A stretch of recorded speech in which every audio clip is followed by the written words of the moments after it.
მოგესალმებით, ეთერშია გადაცემა რაკურსი ევროპისკენ, მე კი მისი ავტორი და წამყვანი გიორგი მიქელაძე გახლავართ. ზოგადად ჩვენს გადაცემაში სულ საუბრობთ ქართულ-ევროპულ ურთიერთობებზე და ხშირ შემთხვევაში ეს ურთიერთობები არ არის მხოლოდ დამოკიდებული კონკრეტულად ევროკავშირის წარმომადგენლებსა და საქართველოს ხელისუფლების წარმომადგენლებს შორის როგორი ურთიერთობები იქნება. ეს პროცესი მთლიანობაში მოიცავს ყველანაირ ფორმატს, ასე ვთქვათ, და მათ შორის დამოკიდებულია იმაზე, თუ როგორი ურთიერთობა აქვთ პოლიტიკოსებს შიგნით საქართველოში და არა მარტო პოლიტიკოსებს ან მათ მხარდამჭერებს, არამედ საზოგადოების წევრებს, ჩვეულებრივ ადამიანებს, ან საზოგადოებრივად აქტიურ ადამიანებს, რადგან სწორედ მსგავსი ურთიერთობების ერთობლიობა განსაზღვრავს საბოლოო და მთლიან დამოკიდებულებას იმისა, თუ როგორი დამოკიდებულება გვექნება ჩვენ ევროპასთან ან ევროპას როგორი დამოკიდებულება ექნება ჩვენს მიმართ. ვიღაცა ამაში ხედავს აბსოლუტურ ჭეშმარიტებას, ვიღაცისთვის ეს უსამართლოც არის დამოკიდებულებები. უფრო კონკრეტულად შევეცდებით დღეს ცოტა ღრმად ჩავწვდეთ ამ საკითხს, აქედან გამომდინარე ჩვენი სტუმარი გახლავთ გიორგი მასალკინი, ფილოსოფოსი. მოგესალმებით ბატონო გიორგი, მადლობა სტუმრობისათვის. როგორც აღნიშნე, ხა ეს ურთიერთობები არ არის მხოლოდ პოლიტიკოსების ურთიერთობები და კონკრეტული დაუშვათ პარტიის ან პრემიერ-მინისტრის ურთიერთობა კონკრეტულ ბრიუსელის რომელიმე ჩინოვნიკთან. ხშირ შემთხვევაში, რადგან ეს პროცესი ზოგადად 30 წლიანია ჩვენ შემთხვევაში საქართველოს და ევროპის და იქაც იცვლება ხალხი, აქაც იცვლება ყველაფერი და აქედან გამომდინარე ეს უფრო დამოკიდებულია რაღაც ერთმანეთთან და ურთიერთობაზე ალბათ და ერთ ხედვასთან დაკავშირებით, რომელიც ან გვაქვს ან არა. ამიტომ მინდა დავიწყო იმასთან დაკავშირებით, როგორ ფიქრობთ, ბოლო 6 თვეში საქართველოში არსებული გარემოებიდან, იმ პოლარიზაციიდან, რაც არა პოლიტიკურ, არამედ საზოგადოებას შორისაც კი გაჩნდა, თქვენი პოზიცია აქ როგორია, იმიტომ რომ მე ვიცი რომ რაღაც პოზიციები თქვენი, ასე ვთქვათ, არც ერთ მეინსტრიმულ ხედვასთან არ არის თანხვედრაში და შესაბამისად ორივესგან ხშირად გიწევთ, ასე ვთქვათ, პოლემიკაში შესვლა ან არ შესვლა და თავის არიდება ამ პოლემიკაზე, როგორია თქვენი დამოკიდებულება და შეგრძნება ამ პროცესებთან დაკავშირებით. სხვათა შორის, თქვენ რომ დაიწყეთ საუბარი, გამახსენდა ერთი ფრანგული საერთაშორისო ტერმინი, თქვენთვის კარგად ცნობილი, infant terrible. ანუ აუტანელი ბავშვი, ხო? აი, შენ თუ გინდა კონდეს კარგი ურთიერთობები საერთაშორისო საზოგადოებასთან, შენ უნდა გადაიქცე აუტანელ ბავშვთან, შენზე უარს ვერავინ ვერ ამბობს, მაგრამ ამავე დროს ყველას უშლი ნერვებს და ერთი სული აქვს, რომ მოგიცილონ, ან ჩაკეტონ ცალკე ოთახში, ან დაივიწყო შენი არსებობა და აი ჩვენი ამ 30 წლის მანძილზე ჩვენ ხშირად ვიყავით infant terrible, იმიტომ რომ ჯერ გავაჩაღეთ სამოქალაქო გავაჩაღეთ რა, მე ვამბობ ჩვენი გადახედიდან. მოსკოვია დამნაშავე თუ სილუეტ კორე ამას არ აქვს მნიშვნელობა. თავარი რომ ჩვენ ვამოდით, მერე გადავწვით თბილისი, მერე ჩავიძირეთ კორუფციაში, მერე მოვახდინეთ რევოლუცია და კარგად დაიწყო ყველაფერი, მაგრამ მერე დაიწყო სამართლებრივი ნიჰილიზმი.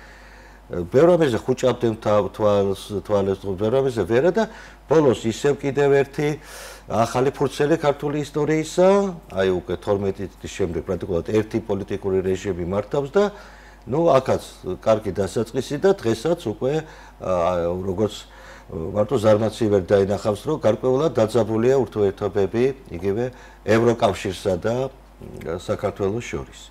რამდენად უწყობს ხელს ის პოლარიზაცია, რომელიც არის ჩვენ საზოგადოებაში, ბუნებრივია, არანაირად არ უწყობს ხელს, იმიტომ რომ შეხარ ადეკვატური, როცა ერთხელ გახსოვთ არსებობსო გაერთიანებული ევროპა არსებობს, ამერიკელ პრეზიდენტს უთხრეს და გაერთიანებული ევროპა იარსებებს, როცა მე ავიღებ ტელეფონს და დაურეკავ ვინმეს, ვინც წარმოადგენს გაერთიანებულ ევროპასო და ვისთან რეკავენ უცხოელები. დიახ, ხო. ნახე, ივანიშვილთან დარეკვა, რატო უნდა დაურეკო, კაცი არც სეთ თანამდებობაზე არა, ხო? თქვათ, აქეთ ოპოზიცია გაიყო ორ ნაწილ, ახლა რომელ ოპოზიციასთან უნდა იყვნენ მეგობრულად, ხო შეიძლება ორივე მართალი იყოს, ან ორივე თან ისეთ მნიშვნელოვან კონცეპტუალურ საკითხში აქვს უკვე განსხვავება, რომ არ გამოვადია. ამიტომ ჩვენ ვერანაირად ვერ უწყობთ ხელს ამ ურთიერთობების დალაგებას, იმიტომ რომ კიდევ ერთხელ ვამბობ, infant terrible-ად გადავიქეცი, ანუ ჩვენთან ძალიან რთულია საქმის დაკავება. ეს რაც შეეხება ჩვენს ხარეს, ხო, მაგრამ თქვენ სწორად აღნიშნეთ ასევე დასაწყისში, რომ ბევრი რამ იცვლებაო. ჩვენ არ უნდა შევხედოთ ევროპას როგორც რაღაც უცვლელ კონსტანტას, რომელშიც არის რაღაც ფასულობა და სისტემა, მყარი, რომელშიც არის იდეალისტური რაღაც პრინციპები და თავმიდევრულად ეს ყველაფერი სრულდება. ევროპა იცვლება დინამიურად, განიცდის ძალიან ბევრ პრობლემას. ჩემი აზრით ისეთ პრობლემებსაც კი, რომლის გადახარშვა გაუჭირდება. მიგრაციის პრობლემის გადახარშვა გაუჭირდება და ვინც არ მოგზაურობს და არის ის ეგრეთ წოდებული მე-13 კვარტლების არსებობას იგივე ბრიუსელში და იგივე პარიზში და რომელიმე დედაქალაქში და ცენტრიდან არ გადის. ხო და ამიტომ თქვენს გადაცემაში მაქვს ნათქვამი შეიძლება ერთი წლის წინ რომ ჩვენი ფუნქცია, აი თქვათ, ვინც ამ საქმით პროფესიულად არის დაკავებული. ჩემი აზრით უნდა იყოს, რომ ჩვენ არ უნდა შევქმნათ ხატი ევროპისა, რომ აი არის რაღაც კონსტანტა ხატი და არ შეიძლება ზოგადად ალბათ არავის ხატი არ უნდა შექმნას. ნუ უკეთ ცნებაზე დავდივარ, რომ არ უნდა შევქმნათ კერპები. შავი ლაქები და კერპს თუ შექმნის, შემდეგ ნებისმიერი ორმაგი სტანდარტი ან სამაგი სტანდარტი, რომელსაც ეს კერპი შემდეგ გამოვლენს, იწვევს შენში ან იმედგაცრუებას, ან მორალურ კომპრომისებს და დილემებს, ან მიუღებლობას. და ახლა ორმაგი და სამაგი სტანდარტები რო არსებობს ევროპაში, მთელი მე-20 საუკუნე ამ ლოგიკით იარსება ევროპამ და ჩვენ გვქონდა შანსი, რომ 21 საუკუნე სხვა ლოგიკით დაიწყებოდა. მაგრამ არ დაწყებულა, ჩვენ იმავე ლოგიკით ვცხოვრობთ. ნუ მაგალითისთვის ამ ორმაგ სტანდარტთან დაკავშირებით რეალ პოლიტიკასთან 22 წელი მაგალითად ერდოღანი იყო ძალიან ცუდი და დიქტატორი, მაგრამ ბოლო პერიოდში უკვე სხვა დამოკიდებულება გაჩნდა. იქ სირია იყო ტერორისტების ბუდე და ახლა დაუშვათ ტერორისტვე ახალ ხელმძღვანელს მოეხდა. იქ ალიევს აბრალებდნენ 20 წელი დიქტატორობას და შემდეგ უკვე აზერბაიჯანის ნავთობი გვჭირდება. თუმცა ამასთან დაკავშირებით ერთის მხრივ შეიძლება ვიღაცას ეს მორალურად ძალიან ცუდი მათ მოეჩვენოს, მაგრამ მთლიანობაში ხომ ეს არის პოლიტიკა სხვადასხვა პერიოდში ინტერესების ცვლილება.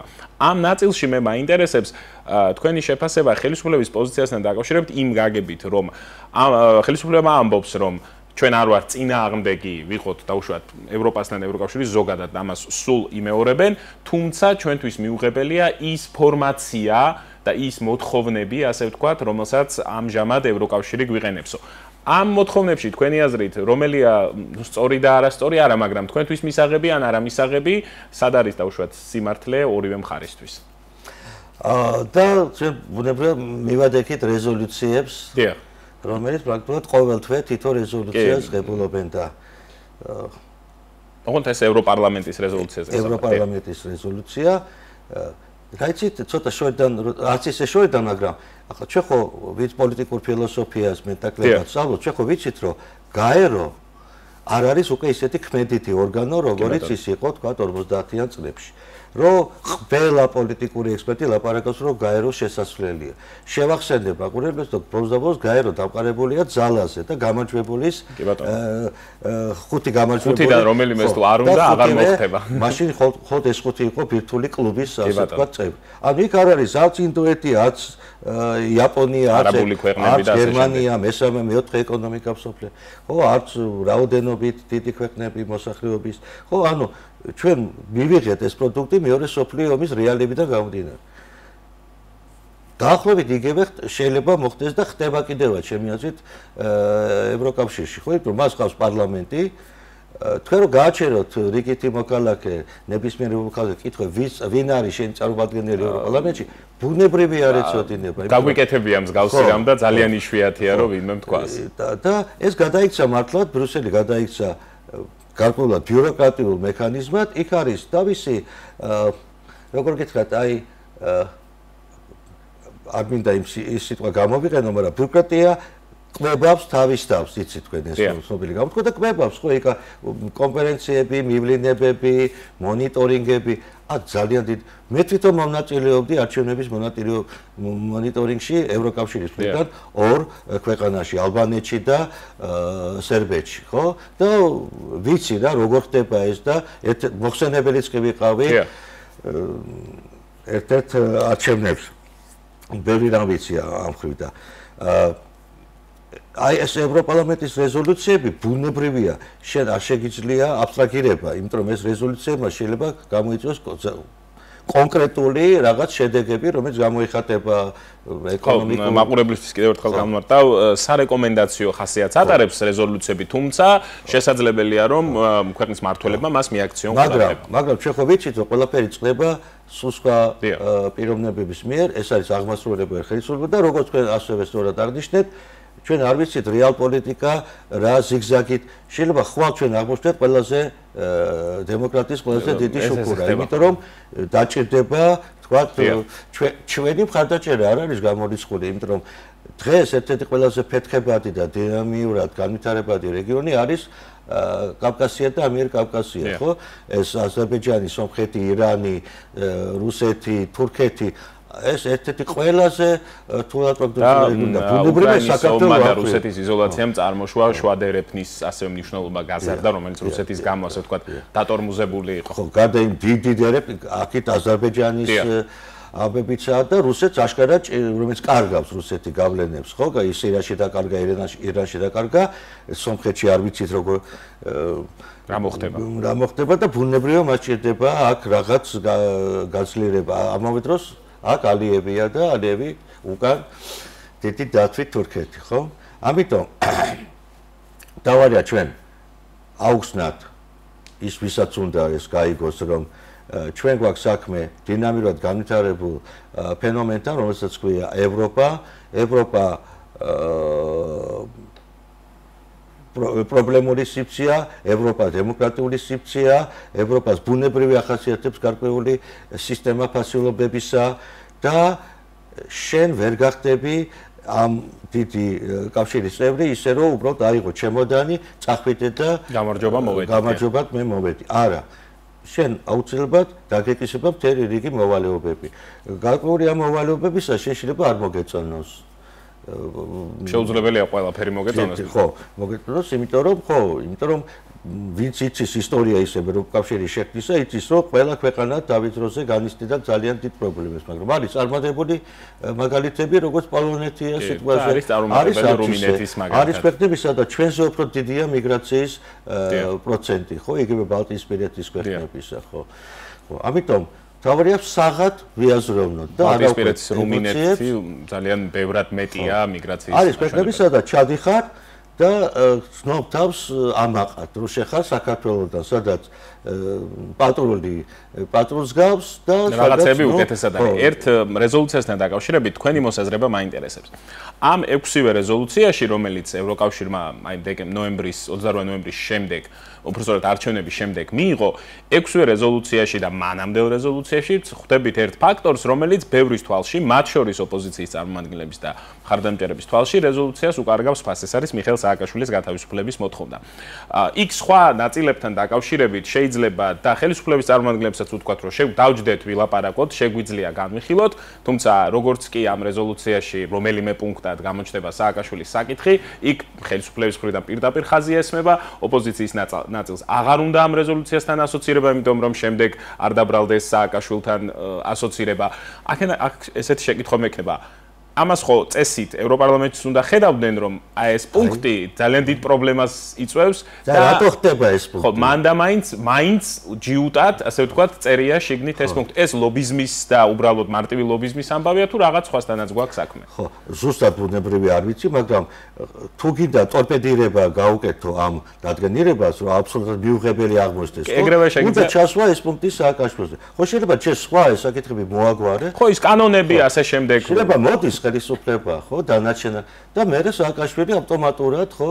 ხო, იმიტომ რომ ასე ერთ-ერთი ხელისუფლების წარმომადგენელი ვერ დავჯდებით სალაპარაკო დავუშვათ 5 პუნქტზე, რომელშიც მე-4 საკითხად სააკაშვილი, ანუ 4 განვიხილოთ და ეგ აღარ, და მეორე, ბოლოს მე მართლა მაინტერესებს, ოდირმა საქართველოში ჩატარებული ბოლო არჩევნები აღიარა თუ არა? ახლა მე მესმის, რომ ტერმინოლოგიურად შეიძლება არასდროს იმას არ ეხება აღიარება არ არის დაკავშირებული ოდისზე, მაგრამ ოდირმა შეიძლება გამოვიდეს ბოლო დასმინდა თქვას, რომ არა ეს არ იყო არჩევნები და ოდირის დასკვნა მრავალმხრივია, თუმცა პირდაპირ თქმული რომ აი გაყავდა ან რაღაცა ესეთი არ წერია ნამდვილად. ესე იგი წერია დარღვევები. ჩამოთვლილია. დარღვევები ჩვენ აღმოვაჩინეთ ამერიკის არჩევნების დროსაც, ხო?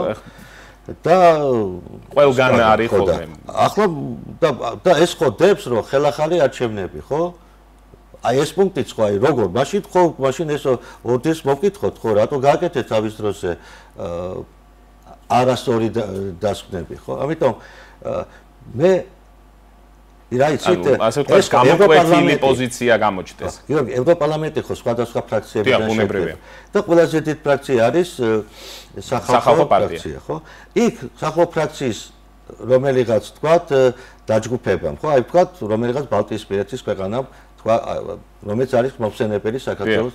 ახლა ძალიანშენები კი არ ერკვევიან კარგად რა ხდება და მათ იციან რომ პრეზიდენტი ზის ციხეში, ხო? პრეზიდენტები ციხეში არ უნდა ის. როგორც კი გაჩნდება ეს amendment დამატება, ხო? მე პრაქტიკულად ეს ავტომატურად ხდება ამის მიღება. იქ ხო ხედავთ როგორ ხო არა, ამაზე ეს სიახლე არ არის, რომ ბევრი რაღაცას იქ ავტომატურად უჭერს, თქვა 400-ვე დამჭერი თქვა პოზიციის არ არის ჩახედული კონკრეტულად რას დაუჭირა მხარდია. არც აინტერესებდა, არც იცის ახლა. არც ამისი, ასე ვთქვა, არეალი. თავარია ყავდეს ეს არ ეხება მარტო საქართველოს საკითხს, ზოგადად ესეა პრაქტიკა, დიახ. ამიტომ თავარია ყავდეს ლობისტები და ლობიზმის სწავლებოდეს უნდა როგორც საგანი, იმიტომ რომ ეს ხო ძალიან ისეთი მოვლენაა დასავლური მოვლენა მით უმეტეს თქვა ამერიკაში ხო იქ ნებადართულია იქ არის რაღაც თამაშის წესები რა შეიძლება ამერიკაში განსაკუთრებით გაწერილია ზუსტად დანახი ხო დაუჭერეთ ამ კანონპროექტს ხარეთ და სამაგიერო ჩვენ ხო და რაღაცას ვიზამთ ხო და ამიტომ ეს ყველაფერი კანონის ფარგლებში და არა კორუფციას ახელად ასე ვთქვა ხო ამიტომ ცხოვრობ турბულენტურ პერიოდში პრინციპში სხვა პერიოდები იშვიათად ჰქონდა საქართველოს, ხო? დიახ.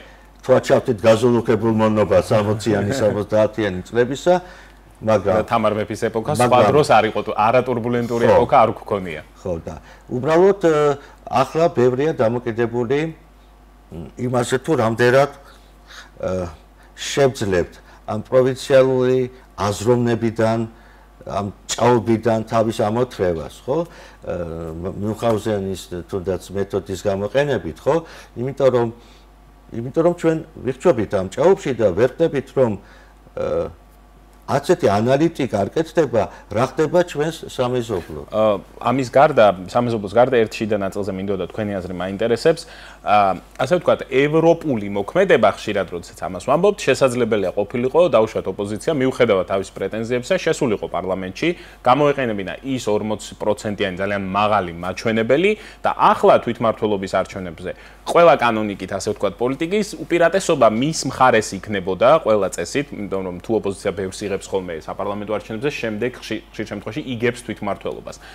ესე ვთქვათ, ესეთი მომენტია. ხომ არ დაუშვა ოპოზიციამ შეცდომა, როდესაც აი ესეთ ძალიან გრძელ ბოიკოტში შევიდა, შემდეგ აღმოჩნდა, რომ იქ გაიყვნენ, თუმცა როდესაც ახლა ასე ვთქვათ, არჩევნებში მონაწილეობა უკვე დაღდასმად გამოდგა ბევრისთვის, იმ პარტიებისთვის, ვინც გადაწყვიტა არჩევნებში მონაწილეობა, ხომ არ ჯობდა, რომ დაუშვათ პარლამენტში შესულიყვნენ თავიდანვე და შემდეგ უკვე იქ გაეგრძელებინათ, ასე ვთქვათ, პოლიტიკურ ფორმატში ბრძოლა. ამ მხრივ უფრო წონიანი ხომ არ იქნებოდა იგივე ევროპარლამენტის რეზოლუციები, იგივე გარკვეული განცხადებები, რომელიც კეთდება კვირაში ერთხელ მაინც. ნუ ჩემი აზრით ცალსახად ასე უნდა მოქცეულიყვნენ. დაიკარგა დრო, დაიკარგა პოლიტიკური კაპიტალი და დაიკარგა რა იცით? და ხელისუფლებას უფრო ჯიუტი ხო არ გახდა. და ძალიან დიდი პოლიტიკური კულტურის მატარებელი ქვეყანა შეიძლება სამოქალაქო კულტურის მატარებელი შეიძლება არ ვიყოთ, მაგრამ ახლა ჩვენ გენეტიკურად ნიჭიერი ხალხი ვარ და რაღაც მეხსიერება გვაქვს, ხო? ახლა შენ ქონდა რაღაც შანსი ერთიანობა ეს მოგონილი პრინციპი არც ერთ ქვეყანაში არ არის ერთიანი ოპოზიცია, მაგრამ თემატური ერთიანობა, ხო?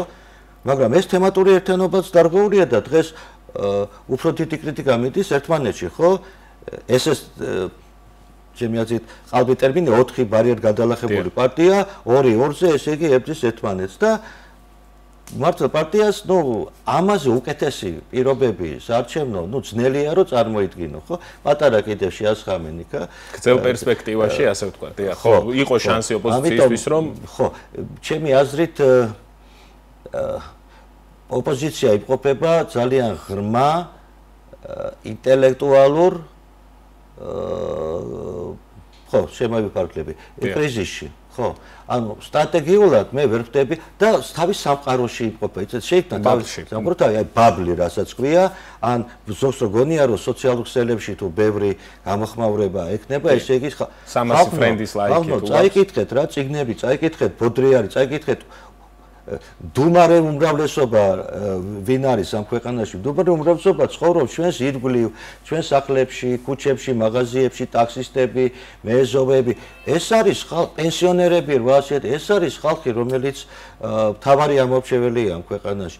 და არა ის თქვათ 100, 200. ასე თქვათ შენი მხარდამჭერი, ისედაც შენი მხარდამჭერია და უნდა იმუშაო იმაზე, ვინც ფიქრობს, რომ თუ შენ ფიქრობ, არა ეს არ არის ჩემიანი და მე მხოლოდ ამათი აზრი მაინტერესებს, მაშინ რა გინდა პოლიტიკაში? მაშინ იყავი, ხო, თქვათ, ინტელექტუალი, მემარცხენე და ხო, მაგრამ თუ შექმნი პარტიას, თუ შეგიდა პოლიტიკური დივიდენდები, მაშინ იმუშავე იმ ხალხთან, რომელსაც უნდა ჯერტი აუხსნა რა დივიდენდები მოაქვს ევროპას, მე აღმოჩნდება რომ ყველა ვერ იქნება ამ დივიდენდების ასე ვთქვათ მოხარებელი, იმიტომ რომ 800,000 პენსიონერი საერთოდ არ აინტერესებს შენი ურბა, აინტერესებს კარგი პენსია კონდეს და ბუნებრივია. ხო და ამიტომ აი ეს მე მართალი არ ვიცი ზუსტად რამ გამოიწვია ასეთი ინტელექტუალიზაცია და დემორალიზაცია ჩვენი ოპოზიციისა, ну ამას ცალკე რა ვიცი აი ეს გრძელი თემაა, ჩვენ მაინც ევროპის ნაწილზე გადავიდეთ. თქვენ ძალიან კარგად იცნობთ ევროპის ისტორიას, ევროპულ ფილოსოფიას, იმას თუ როგორ შეიქმნა ეს საერთო ევროპული აზრები, ასე ვთქვათ, ვინი იყო ამ აზრების უკან. თუმცა, ბევრი საუბრობს ზუსტად ამას, რომ ძველი ევროპა კრიზისშია, თქვენც ახსენეთ ეს. სად თქვენი აზრით მაშინ სად გაეჭედა, ასე ვთქვათ, ევროპა ის მუდმივად წინ მიმავალი აზრი, აი სად გაჩერდა, რომ აი რამ გამოიწვია ეს, ან რა გახდა ამის მიზეზი? ну, შევეცდები მოკლედ მოგებია, ხო? 4 წუთი გვაქვს დაახლოებით. ღმერთის სიმტირის შემდეგ, რომელიც ნიჩემ გამოგვიცხადა, ხო? მთელი მე-20 საუკუნის პირველი 50 წელი უღმერთოდ გავატარეთ, ხო? პირველი მსოფლიო ომი, მეორე, მერე ცივი ომი დაიწყო, კოლონიები, ხო? და მერე დაიწყო ის, რასაც ჰქვია პოლიტიკურ ფილოსოფიაში პოსტკოლონიალური სინდრომი. ევროპამ დაიწყო აღიარება თავისი შეცდომების, ყველა კოლონიები თითქმის განთავისუფლდა, მაგრამ, ну, ეკონომიკით დარჩა, დომინაცია მაინც, დომინაცია დარჩა, მაგრამ ევროპამ იგრძნო სინთეზის ქეჯნა, რომ ძალიან ცუდად იქცეოდა ნამდვილად ძალიან ცუდად იქცეოდა ამერიკის აღმოჩენის შემდეგ. და ამა გამოიწვია ის, რომ და ჯერეთი ეკონომიკურა ბურმა 50 წლების ბურმა წოკარები გაიხსნა და ძალიან დიდი მასა შევიდა შესანიშნავი ხალხისა, მაგრამ უბრალოდ სხვა ღირებულება და სისტემის მატარებლები, სხვა რელიგიის მატარებლები და თუ ადრე ეგონა თუ კონვერგენცია მოხდებოდა, როგორც აი ეს დუღილის მომენტი, ხო? ამერიკა დიდი ქვეყანაა და გადახარშავს მილიონს, 2 მილიონს ყოველწლიურად, ხო? თუმცა როგორც ვთქვით, იქაც პრობლემებია, ხო? სამხედრო სტატუსი. დიდი პრობლემა, თუმცა მასშტაბით, ეკონომიკური მასშტაბით ევროპა დიდია, ამერიკა დიდია ევროპაზე, დიახ. ევროპამ ეს ვერ შეძლო და მე ამას დაემატა კიდევ ეს პოლიტკორექტულობის თემა და როდესაც რადიკალიზმში გაქცეულიო. უმცირესობების გაბატონება სხვადასხვა მეთოდით, რომელიც იჩაგრებოდა ადრე და რადგან ისინი ადრე იჩაგრებოდნენ, ახლა დღეს პრივილეგირებული მდგომარეობა იყო ნებისმიერ უმცირესობას. არაუფლებრივ, არამედ პრივილეგირებული. პრივილეგირებულ. ამას ხელი შეუწყო შემდეგ ჰოლივუდმა, ამას ბევრ რამ შეუწყო ხელი და შეუწყო ხელი იმას, რომ პოლიტიკური ელიტები, რომელიც ყალიბდებოდა საუკუნეების განმავლობაში, აი მათმა ხარისხმაც იკლო და კიდევ მოხდა ის რომ ევროპა ჩვენ ახლა არც კი ვიცით სად იწყება ევროპა და სად თავდება, ხო? შუა საუკუნეების რუკებს თუ შევხედავთ, გერმანიის ნახევარი საერთოდ არაა ევროპაში, ხო? მით უმეტეს აღმოსავლური ევროპა. დღეს ევროპა ბევრნაირია, ხო? დაწყებული არ ვიცი საიდან, პალერმოდან დამთავრებული, ხო? ოსლოთი და ამიტომ ევროპა ბევრნაირია. ბევრნაირია და მე ბუნებრივად უსურვებ ევროპას, რომ ასე ვთქვათ, მოერიოს თავის პრობლემებს, მაგრამ აი ეს მორება უნდა დაიწყოს იმით, რომ ამ უნდა გააცნობიეროს. მე ვიცი ბუნებრივია პოლიტიკოსებსაც, ავტორებსაც, ვინც ამას აცნობიერებს, მაგრამ ის არ არის ჯერ კიდევ მეინსტრიმი. და მეინსტრიმი არის ისევ იმ ევროპარლამენტს რო დაუბრუნდეთ და ის ბრიუსელის ბიუროკრატია, რომელიც კიდევ ერთხელ თავის თავს კვებავს. ხო და აი ამ ჭიდილში ჭიდილში, ხო? ნუ რაღაც უნდა დაიბადოს ახალი ანუ ევროპა უნდა გაიღვიძოს. გოლიათი ხო, აი ეს რაღაც რა შეიძლება გახდეს, აი ეს რაღაც იყო თუ არა ეს რა შეიძლება გახდეს ერთი წუთი გვაქვს. ჩვენ ვიცით რამ გააღვიძა ამერიკა, ხო? ეს იყო უბედური შემთხვევა პილ ხარბორი. რა გააღვიძებს ევროპას? ნუ არა სასურველი რომ მსგავსი უბედური შემთხვევა. მაგრამ ხვიცი გვაქვს ხო ამ ხელა ომი მის საზღვრებთან და ბუნებრივია ეს მოქმედებს ხო და ძალიან ბევრია დამოკიდებული ის თუ რა მოხდება რუსეთ-უკრაინის ფრონტზე და შეიძლება ეს აღმოჩნდეს სწორედ მაღვიძარათი ნახოთ და მშვიდობა და წარმატება ვუსურვოთ უკრაინას, ასე ვთქვათ. ამ დასასრულს და ბუნებრივია საქართველოსაც მშვიდობა და წარმატება. დიდი მადლობა დონ გიორგი. სტუმრობისათვის ყოველთვის საინტერესოა თქვენი მოსმენა. გიორგი მასალკინი, ფილოსოფოსი გახდათ ჩვენი სტუმარი, ვსაუბრობდით იმაზე თუ რა ხდება ახლა ზოგადად ევროპაში, რა ხდება საქართველოში და როგორ შეიძლება ამ ყველაფრის ერთმანეთთან თანხვედრა. მე მომდევნო შაბათამდე გემშვიდობებით.